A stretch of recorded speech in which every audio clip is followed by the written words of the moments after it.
true leukoplakia carries a higher chance of malignant transformation and therefore needs to be watched more closely. Leukoedema carries 0 chance of turning into cancer, but if you biopsy it and it comes back as hyperkeratosis, you don't need to watch it. If you biopsy leukoplakia and it comes back as hyperkeratosis, you do need to continue watching that. And I'm going to show you exactly what leukoplakia looks like. It's kind of an abstract concept that's difficult to understand. So these lesions do change over time and don't always remain white. They start out as thin, get a little bit thicker, then they get some surface irregularities, and then they get red spots. The more advanced or more red they get, the greater the chance of malignant transformation. And in my opinion, as they turn more red, they're more difficult to detect.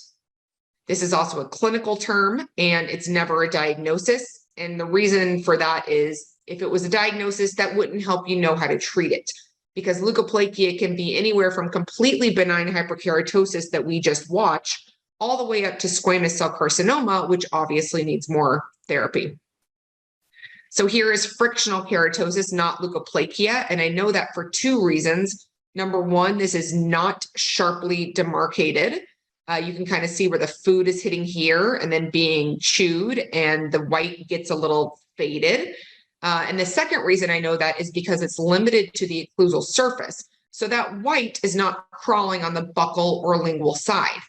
Now, if you want to biopsy this, it's perfectly fine. It's going to come back as hyperkeratosis. But again, you don't need to watch this one because it's not true leukoplakia. Again, tobacco pouch keratosis, not true leukoplakia. There's no sharply defined borders. And then let's compare that to this, where this person is using smokeless tobacco. There is that smokeless tobacco keratosis over here, but this is a true leukoplakia in the setting of smokeless tobacco keratosis. And we know that because look how sharply demarcated these borders are.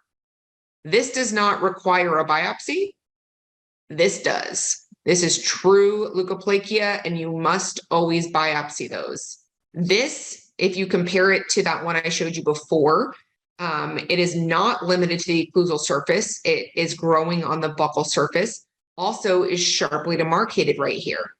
Now, because it's so sharply demarcated, you might be fooled into thinking like, wow, someone is putting like a clasp on this, or there's something that they're putting there that's making it this sharply demarcated. And on the gingiva, that's really easy to fall for, but that's just what things do on the gingiva. They look screwy. So this needs to be biopsied. It was just hyperkeratosis. Another area of thin leukoplakia, which was mildly dysplastic. Now you'll notice this is right on the bite line, but they're not biting it because it's too sharply demarcated to be frictional. Things that are frictional in nature are never sharply demarcated. So you see this, that needs a biopsy. It was mildly dysplastic.